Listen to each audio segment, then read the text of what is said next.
We are just about 3 weeks away from the all-important GOP gubernatorial primary in the state of New York. Among the candidates that voters have to choose from, Andrew Giuliani, who's joining us back in studio this morning. Andrew, great to have you on. Good to see you. Rob, great to be back. I feel like I'm back at home over here. June 28th. Yeah, that's right. You are back at home. There's always a spot for you here at Newsmax.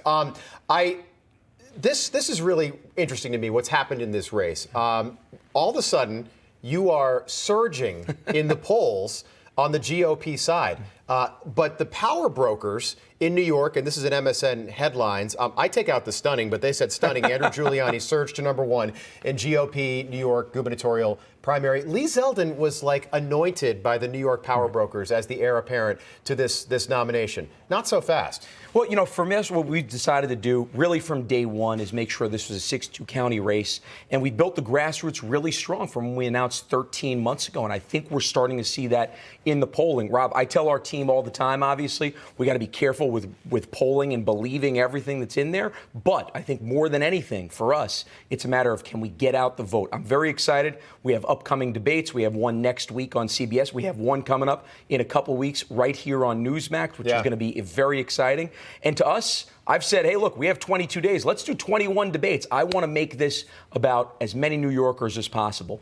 Lee has kind of been the product of the backroom deal in Albany. We have been the product of the 2.9 million registered Republicans. Donald Trump has yet to endorse a candidate. Do you expect that to happen before the primary? I know he's doing something for you next week. Yeah, well, I'm very excited that next week he's going to be hosting a fundraiser at Bedminster for us. We're very excited about that. Should be great.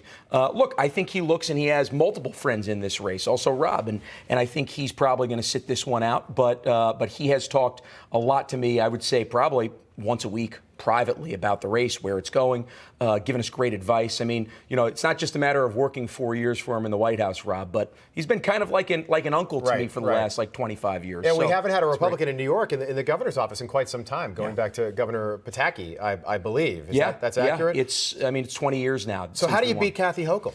She's the nominee. She's in that same poll that says that you're #1 right now. On the GOP side, she's got almost 60% of the vote. Yeah, well, I think she's very vulnerable. When I look at everything that's happened from bail reform across the state, when you look at crime, it's continuing to go out. We call her Crime Wave Kathy Hochul because that's really what it feels like here. Yeah. And you can just even see the corruption that we're starting to see. It's very similar to what Andrew Cuomo did. I mean, she just recently, and it came out today, she put $2 million at a campaign donor's office to rebuild for her state office right there, which that's something that doesn't happen actually for the governor of New York. They have an office in Albany, they have an office in New York City, but that doesn't happen. And to go to a campaign donor, I think it's more of the same with Cuomo, right? You think about it.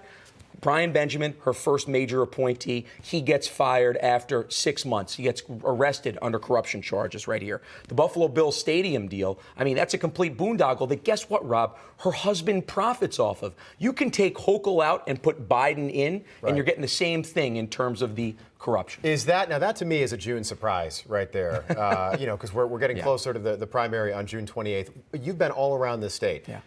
Will local media cover that? Will the people in New York find out about a story like that? Yeah, local media covers it. I think what happens is you get some of the legacy outlets that have gone so left that maybe they won't. I don't expect some of the New York Timeses of the world to actually do that. A New York Times reporter was following us this weekend, and I told him, I said, look, you remind me more of Pravda than you do a free press right now because you are so tilted on one side. I don't mind tough questions, but just make sure they're fair on both sides of the aisle, and we're not seeing that. I do think more local print actually will cover stuff like that. I remember when you got into the race, we had a conversation about COVID-19 and sort of the debacle that was Governor Cuomo's response.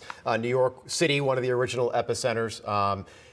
Things have changed with voters. Now it's about gas, inflation, and the price of everyday goods like groceries. Is that what you're finding as you travel around the state? Absolutely. I drove up and back from Rochester this weekend. I have to tell you, it probably costs us $500 to fill up our campaign car going back and forth. Right. New Yorkers are going to have to choose this winter between filling their fridge and heating their apartments. In some places in the state, that's a choice that New Yorkers should not have to make. And unfortunately, in doing that, Rob, we're going to continue to lead the country country in out-migration. New York leads the country in out-migration. Florida leads the country in in-migration. We have a $220 billion budget in New York. Florida has a $98 billion budget. There's a reason why everybody's fleeing for Florida. We need to make sure we cut this wasteful spending, and we need to attack energy prices. Do you want the Trump endorsement?